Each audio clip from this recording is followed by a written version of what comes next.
Hello student, I am Sunny Agarwal. हमारा आज का टॉपिक है मोटिवेशन यानी कि अभिप्रेरणा। देखिए, किसी भी संगठन में कर्मचारियों को अधिक से अधिक काम करवाने के लिए उन्हें अभिप्रेरित करना आवश्यक होता है। कहा गया है कि एक कुशल कर्मचारी यदि अभिप्रेरित ना है या नहीं है तो वह अकुशल कर्मचारी के समान ही होता है। अभिप्रेरणा का सामान्य अर्थ है, अभिप्रेरणा एक आंतरिक इच्छा या भावना है जो किसी कर्मचारी को पूर्व निर्धारित लक्ष्यों की प्राप्ति हेतु उत्प्रेरित करती है। इंटरनल फीलिंग है, एक मानसिक क्रिया है जो आपके वर्कर्स को, एम्प्लॉयज़ को जो अभिप्रेरित करेगी, मोटिवेट करेगी काम को ज़्यादा से ज़्यादा अच्छे तरीके से करने के लिए। लेते हैं अभिप्रेरणा की विशेषताएं। विशेषताओं में देखिए, सबसे पहले यह एक सतत प्रक्रिया या निरंतर चलने वाली प्रक्रिया है जो कभी रुकती नहीं है। ठीक है ना, अभिप्रेरणा निरंतर चलने वाली प्रक्रिया है। जब हमारे कर्मचारी अभिप्रेरित होना बंद हो जाएंगे, वो अच्छा काम करना भी उसी समय बंद कर देंगे। तो यह निरंतर चलानी पड़ती है प्रबंधक को, तो ही संगठन के उद्देश्य प्राप्त हो पाते हैं। सेकंड है, यह एक मनोवैज्ञानिक या मानसिक अवधारणा है। ठीक है, एक व्यक्ति मस्तिष्क से मानसिक रूप से या तो अभिप्रेरित होगा या नहीं होगा। अगर वह अभिप्रेरित मानसिक रूप से होगा तो वह अच्छे से काम करेगा। तीसरी विशेषता है, यह मानवीय आवश्यकताओं की संतुष्टि है। एक व्यक्ति अभिप्रेरित क्यों होता है? क्योंकि उसको लगता है कि अगर ये काम मैं अच्छे से करूँगा और बेहतर तरीके से काम कर पाऊँगा तो मेरे खुद के उद्देश्य, व्यक्तिगत उद्देश्यों की पूर्ति भी आसानी से होगी। वो संगठनात्मक उद्देश्य और व्यक्तिगत उद्देश्यों को जोड़ते हुए देखता है। नेक्स्ट है, अभिप्रेरणा केवल मानवीय संसाधनों का ही किया जा सकता है। निर्जीव वस्तुएं, पशु पक्षियों को सामान्यतः अभिप्रेरित नहीं किया जा सकता। केवल मनुष्य ही ऐसा प्राणी है जिसे मोटिवेट किया जा सकता है। अभिप्रेरणा की विभिन्न विधियां हैं, हम आगे पढ़ेंगे भी। वित्तीय, अवित्तीय, वित्तीय में भी कई तरह की आएगी, अवित्तीय में कई तरह की आएगी। तो विभिन्न तरीके हैं जिससे कर्मचारी को अभिप्रेरित किया जा सकता है। यहाँ एक बात और ध्यान रखना कि अलग अलग व्यवहार, अलग अलग सोच वाले व्यक्तियों को अभिप्रेरित किया जाने का तरीका भी अलग अलग होता है। नेक्स्ट है, अभिप्रेरणा संतुष्टि का कारण नहीं अपितु परिणाम है। तो ध्यान दीजिएगा, कोई व्यक्ति इसलिए अभिप्रेरित नहीं होता है कि उसका लक्ष्य प्राप्त हो गया। वह अभिप्रेरित होकर काम करेगा तो उसका उद्देश्य प्राप्त हो पाएगा। ठीक है। नेक्स्ट है, यह व्यक्तियों की कार्य क्षमता व कुशलता में वृद्धि करता है। जैसे मैंने पहले ही बोला था स्टार्टिंग में, अगर एक व्यक्ति अभिप्रेरित नहीं होगा तो वह कितना ही कुशल क्यों ना हो, अकुशल व्यक्ति की तरह ही काम करेगा। तो अगर व्यक्ति अभिप्रेरित होगा तो मन लगा के अपना 100% काम पर देगा और उसकी कुशलता में वृद्धि होगी। अभिप्रेरणा मनोबल से भिन्न होता है। अभिप्रेरणा एक अलग प्रक्रिया है, मनोबल एक अलग प्रक्रिया। हाँ, दोनों एक दूसरे से संबंधित जरूर है, लेकिन दोनों प्रक्रियाएं एक नहीं है। ठीक है ना, दोनों अलग अलग है। मनोबल यानी कॉन्फिडेंस। देखिए, मेरे को कॉन्फिडेंस है कि ये काम मैं कर सकता हूँ, तो ये मेरा कॉन्फिडेंस लेवल है, मेरा मनोबल है। और ये काम मेरे को करना है, अच्छे से करना है, ये अभिप्रेरणा है। ठीक है ना, तो दोनों पृथक पृथक प्रक्रिया है।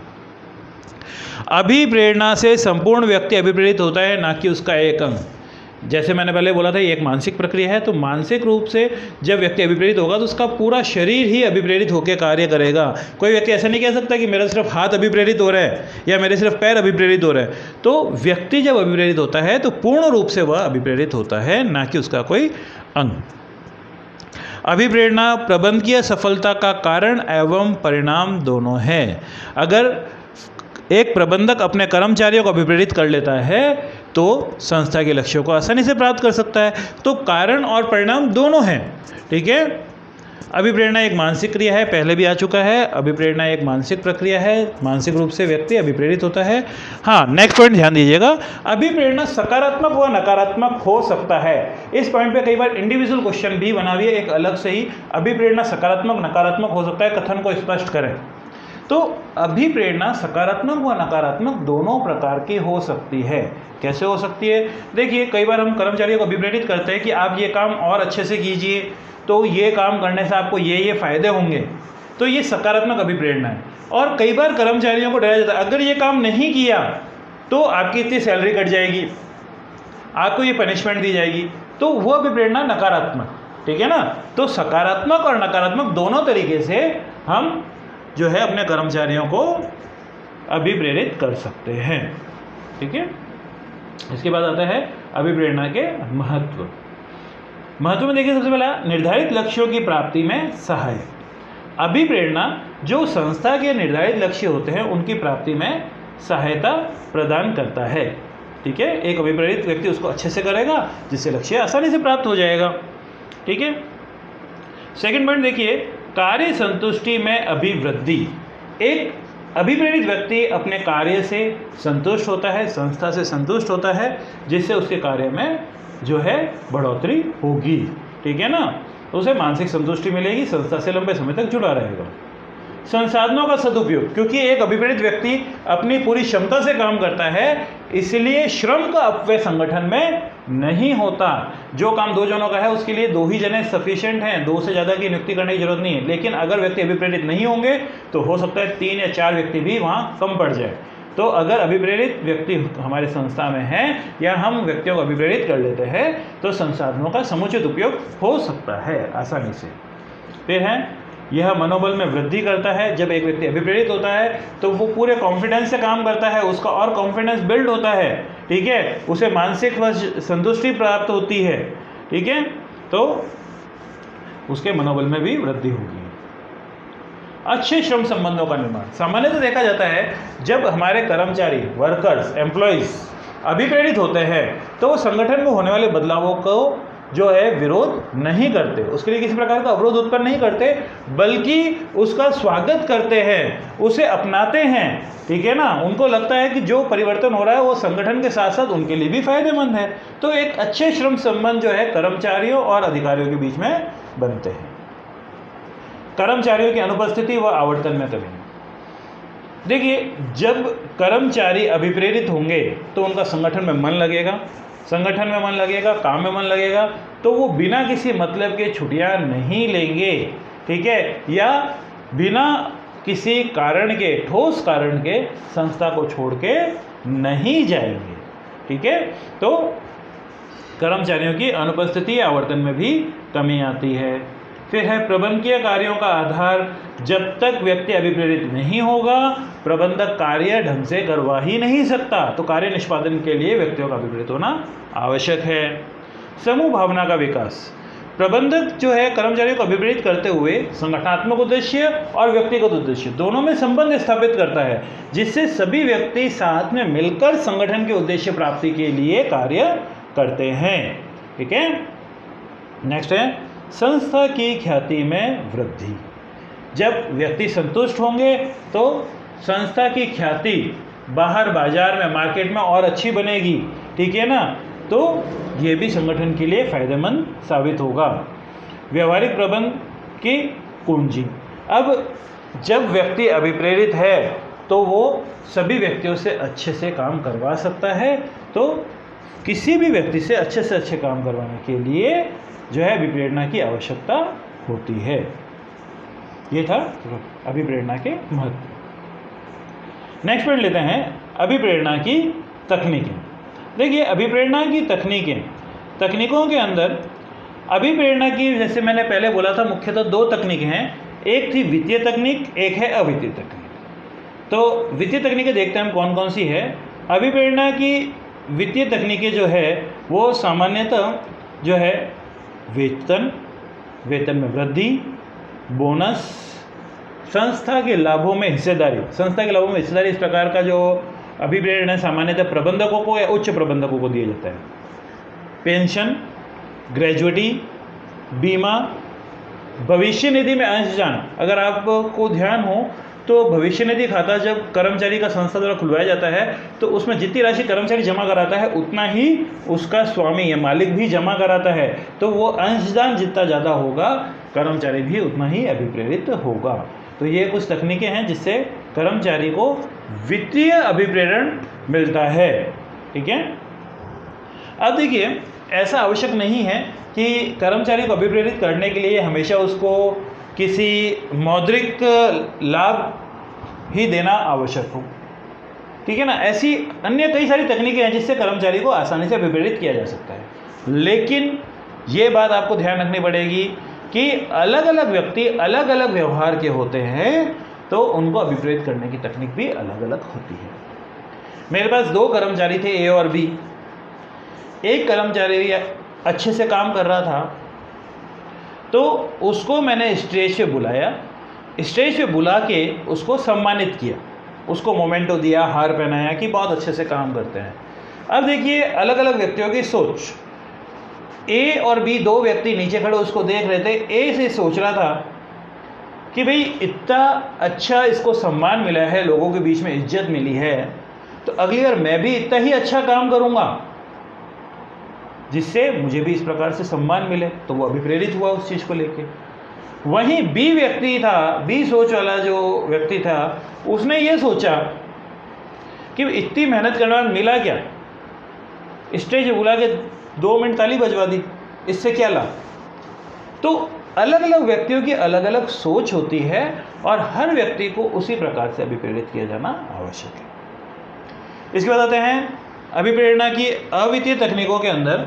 अवित्तीय तकनीकों में सबसे पहला आता है पद एवं सेवा सुरक्षा।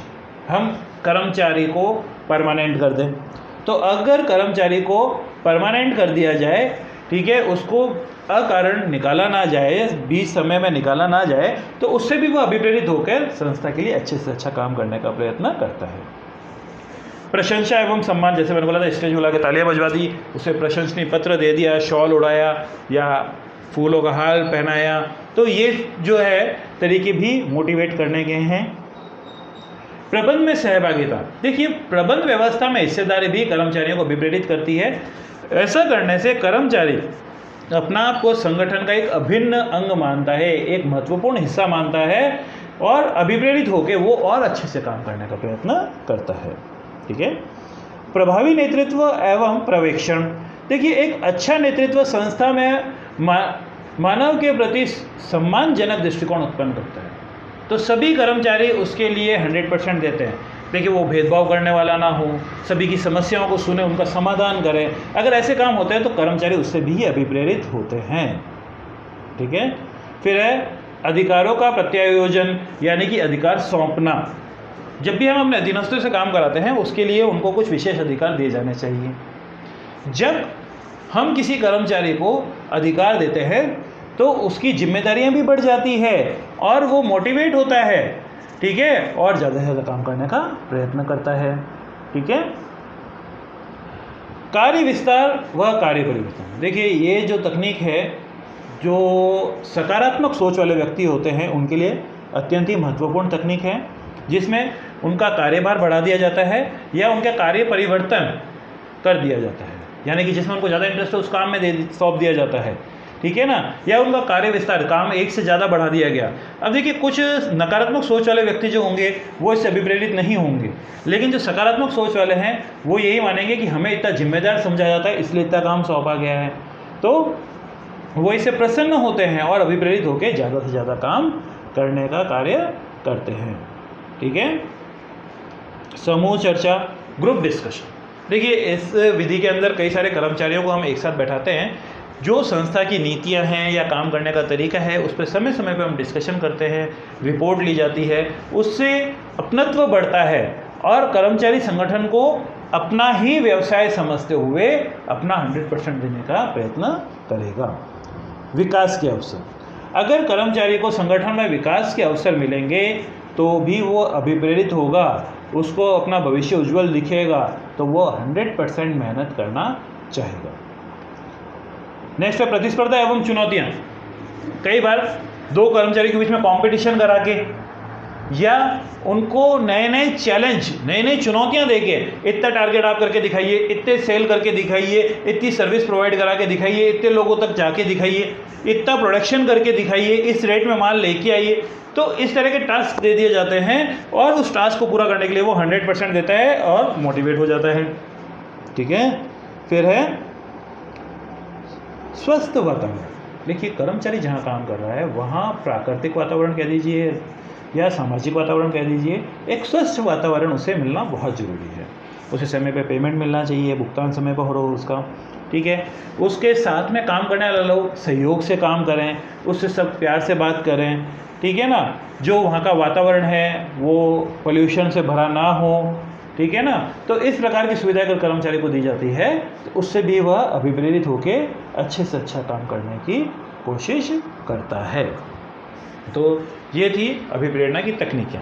ठीक है, तो अभी हमने पढ़ा अभिप्रेरणा क्या होता है, उसकी विशेषताएं, उसके महत्व और तकनीकें। तकनीकों में हमने पढ़ी उसकी प्रथम वित्तीय तकनीक और दूसरी अवित्तीय तकनीक। इसके बाद आता है अभिप्रेरणा की विचारधारा। वैसे देखिए, विभिन्न प्रबंध शास्त्रियों ने अभिप्रेरणा की अलग अलग विचारधाराएं प्रकट करी है, लेकिन आपके सिलेबस में मुख्य रूप से 5 विचारधाराएं हैं जिनके बारे में हम डिस्कस करेंगे। 4 प्रबंध शास्त्री हैं। पहला था इब्राहिम मास्लो। इब्राहिम मास्लो के बाद में सेकंड आए हर्ट्जबर्ग के बाद में मैकग्रेगर की एक्स एंड वाई थ्योरी और लास्ट में थी विलियम ऑची की जेड थ्योरी। ठीक है, तो ये जो विचारधाराएं हैं हम अगली क्लास में डिस्कस करेंगे। अभी के लिए इतना ही। ठीक है, तो आप इतना कीजिए, नेक्स्ट क्लास के अंदर जो है हम सारी विचारधाराएं एक साथ करने की कोशिश करेंगे। Thank you very much, all the best.